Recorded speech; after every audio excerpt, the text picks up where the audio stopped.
akin to the earthly eternity when she came.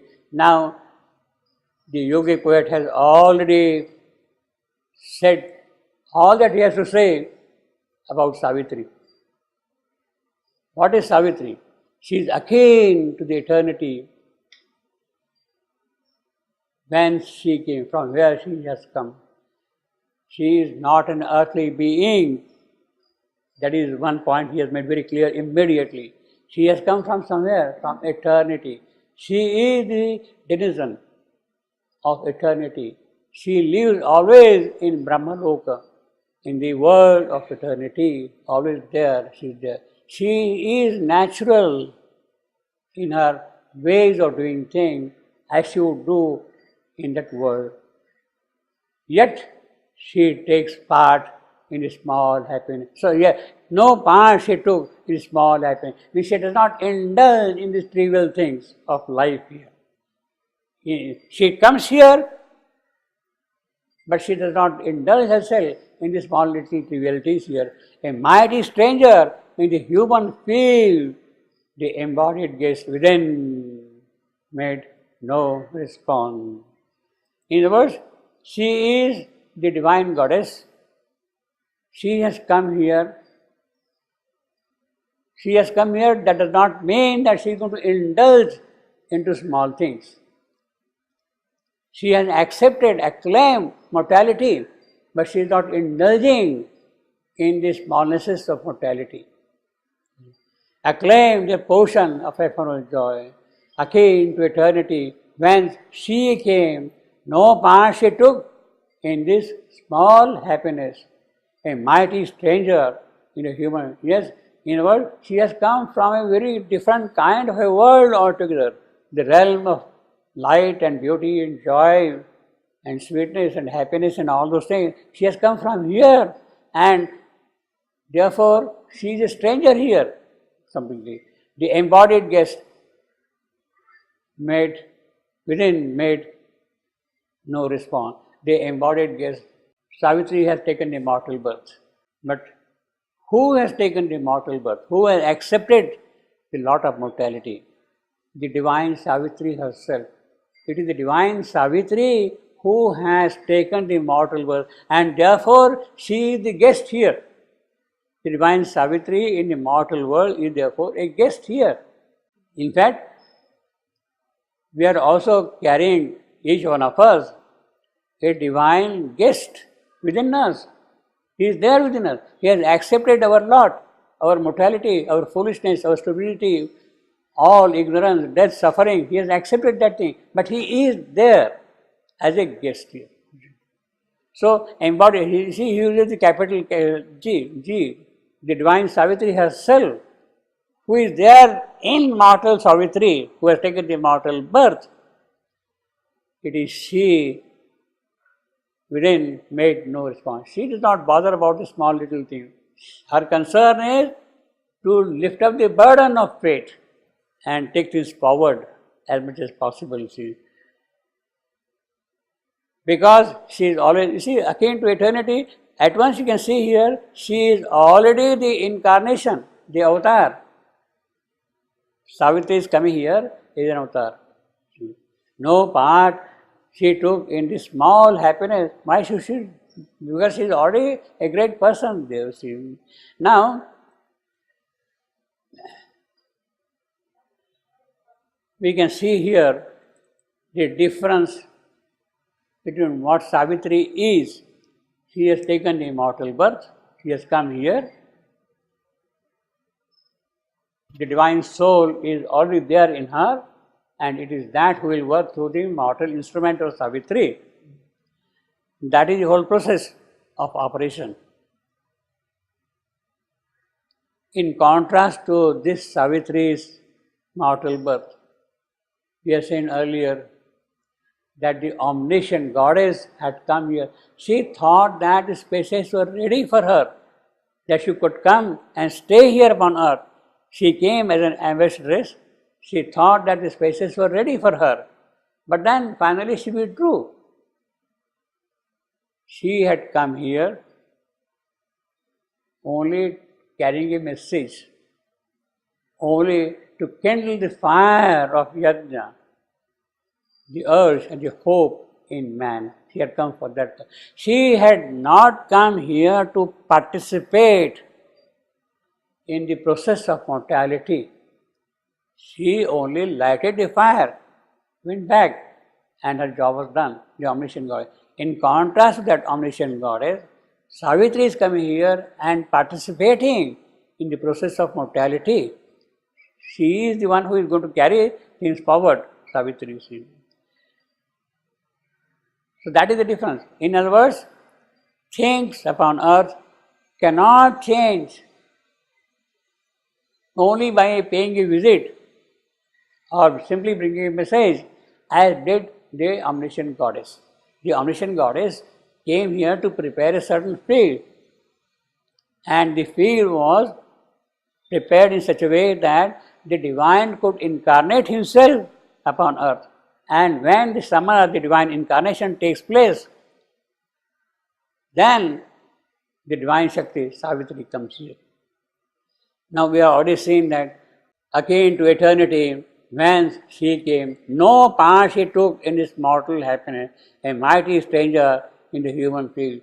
But she has not taken any part. It does not mean that she has not accepted mortality. She has in fact rather accepted all the conditions of mortality.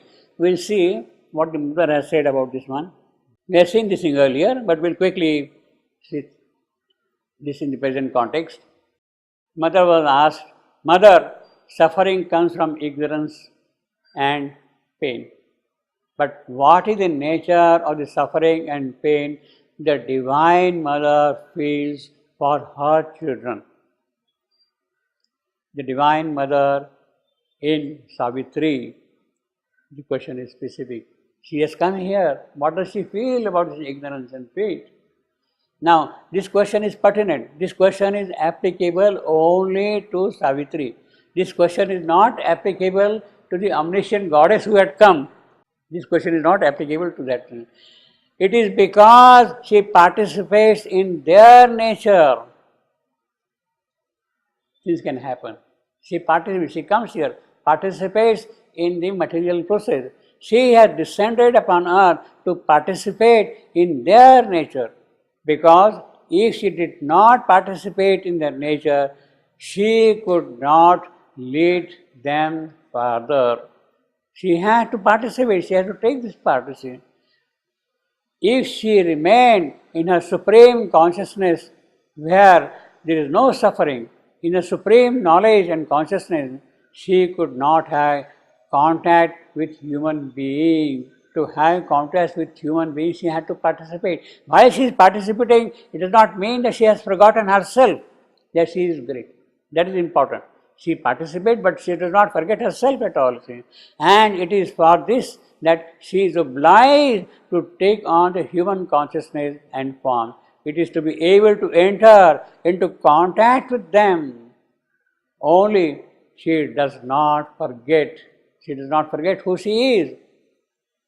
She has adopted their consciousness, but she remains in relation with her own real supreme consciousness. That is what this Savitri line says.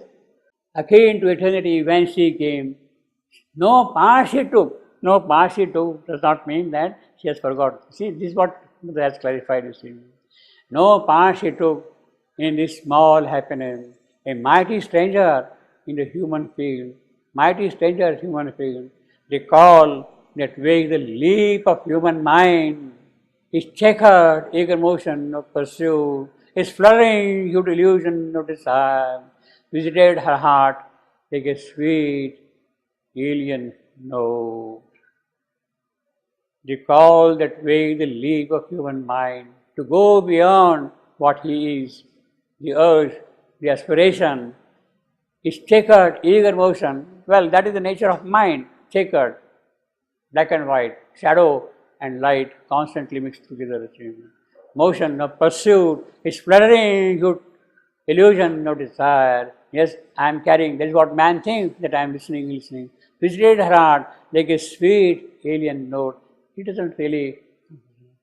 Time's message of brief light was not for her. That is the summary of the whole thing. Time's message of brief light was not for her. In other words, she is akin to eternity. She comes here, but she does not go by the obligations of time, by the moments of time. She will exercise her own will in the moments of time. Time's message of brief light was not for her. It's a very beautiful line, metrically very rare kind of a line also. See, if you scan this line, time's message of brief light was not for her. Time's message of, means the first foot is time's mess. That is strong, sponty. Message of short, Pyrrhic. So you have got sponty, following sponty you get Pyrrhic, then you got brief light, again strong, sponty. So you have got sponty, Pyrrhic, sponty. And again, was not for her. Well, actually, in the strictest sense, was not is a Pyrrhic, short. Also for her is also a Pyrrhic, short.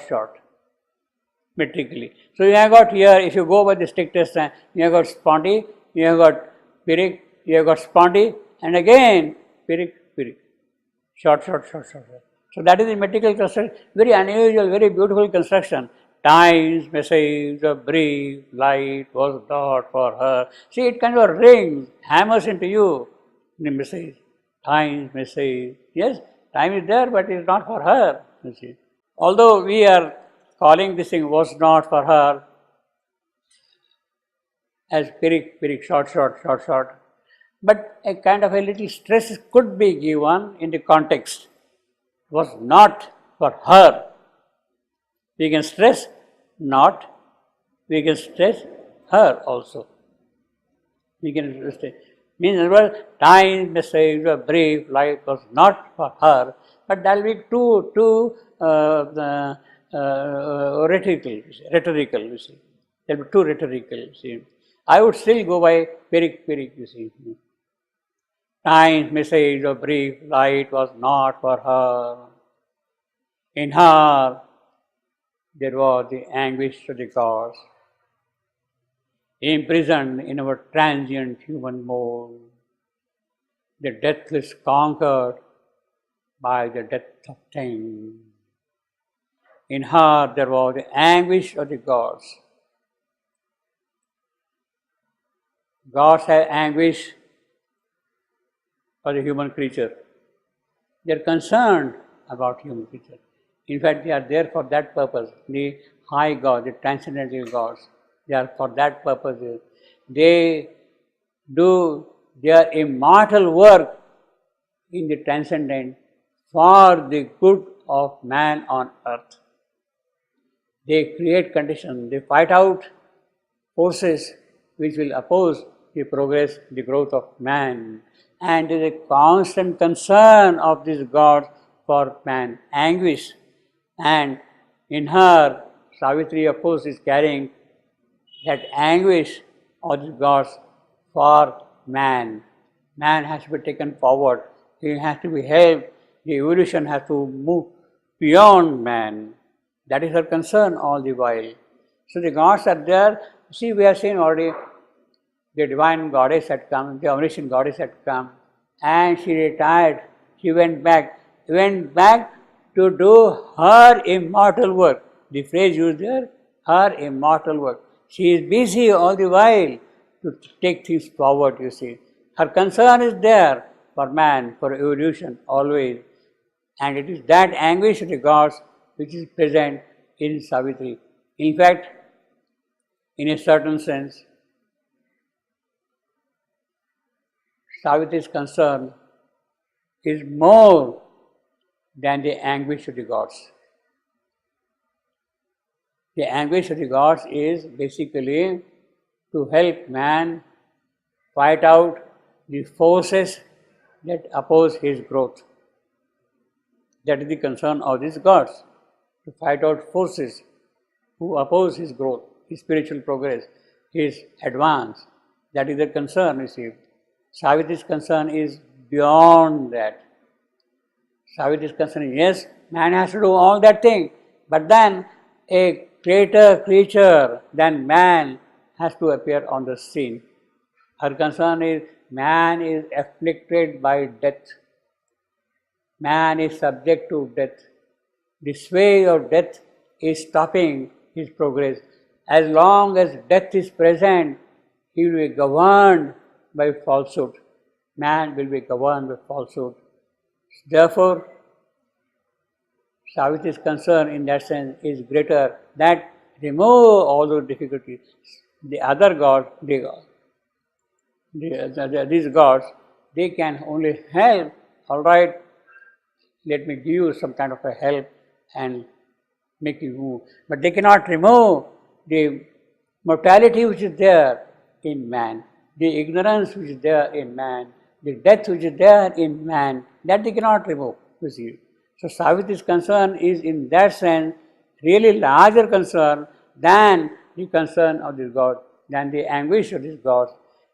In her there was the anguish of the God, imprisoned in our transient human mold, the deathless conquered by the death of things, deathless conquered by death. Now this is a kind of a echo of Vedic phrase, divine Agni in man. Agni in man is described in the Veda as the immortal in the mortal. He is immortal in the mortal. He is deathless in mortality, in death.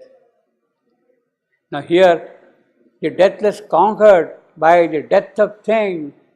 Well, he has accepted now the conditions of transience. He is helmed by the death of things.